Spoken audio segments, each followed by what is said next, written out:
मित्रों प्रणाम। परामनोज्ञान सीरीज में आपका स्वागत है।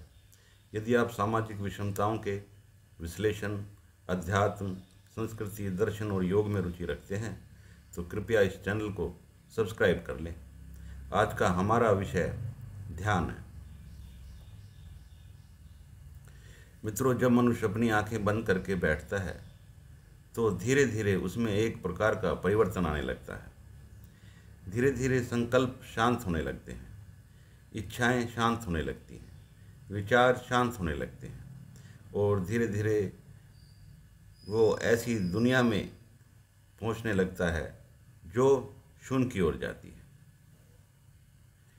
ध्यान जीवन की ऐसी एक अकेली प्रक्रिया है जिसमें ध्यान लगाने के प्रयास की कोई आवश्यकता नहीं। यदि ध्यान का प्रयास किया, ध्यान कभी नहीं लगेगा, क्योंकि ध्यान एक सहज प्रक्रिया है। ध्यान अपने आप की चेतना में प्रवेश करने का एक माध्यम है। मन और शरीर को जानने का प्रयास है। प्रकृति में छुपे हुए रहस्य को समझने का प्रयास है। इसलिए ध्यान लगाते समय ध्यान रहे कि कुछ ध्यान नहीं करना है, सहज रहना है और धीरे धीरे आपका ध्यान लगना शुरू हो जाएगा। जो लोग तनाव के शिकार हो जाते हैं, लिप्तता के शिकार हो जाते हैं, उनके लिए ध्यान की प्रक्रिया लाभदायक होती है।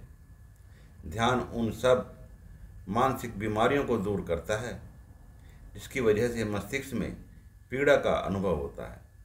ध्यान लगाने से मनुष्य इम्पर्सनल हो जाता है। वह सार्वभौमिकता की और संभाव की ओर बढ़ने लगता है।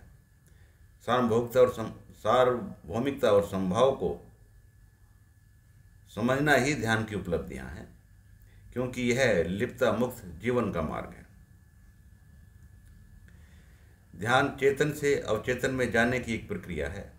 सारा ज्ञान, अनुभव अवचेतन या सबकॉन्शियस माइंड में होता है। ध्यान का उद्देश्य सबकॉन्शियस माइंड को समझना होता है। सबकॉन्शियस माइंड में आपके जीवन के सारे रहस्य छुपे हुए होते हैं।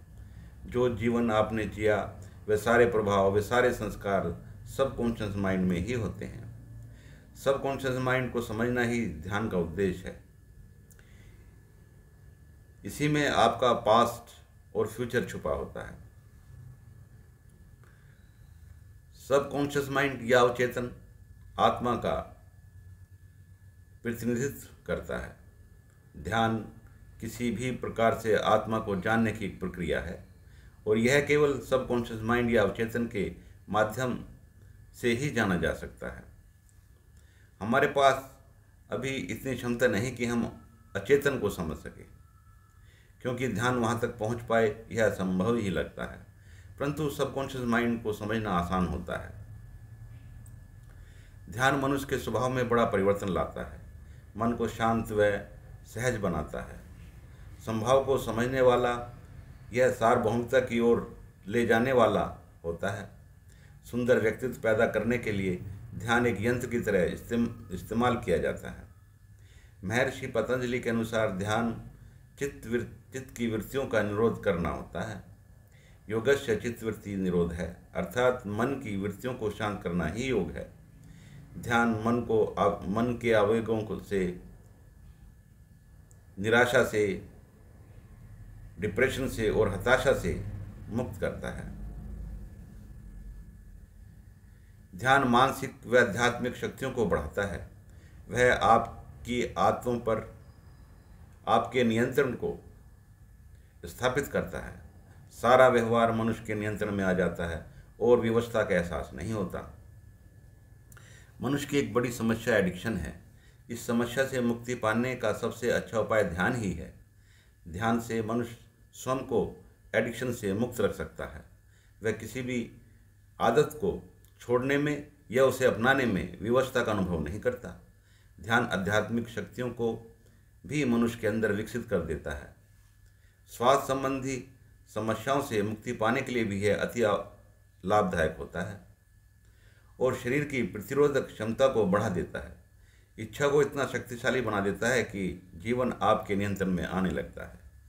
कई लोग ध्यान को सिद्धियां पाने का तरीका समझते हैं, परंतु मुझे लगता है कि यह उचित नहीं है, क्योंकि सारा जीवन प्रयास करके भी आपको मन चाहे सिद्धियां मिलेंगी, इसको प्रमाणित नहीं किया जा सकता। इस प्रकार ध्यान का प्रयोग दिव्य शक्तियों को प्राप्त करने के बजाय मन की और शरीर की शक्तियों को बढ़ाने के लिए करना चाहिए। धन्यवाद।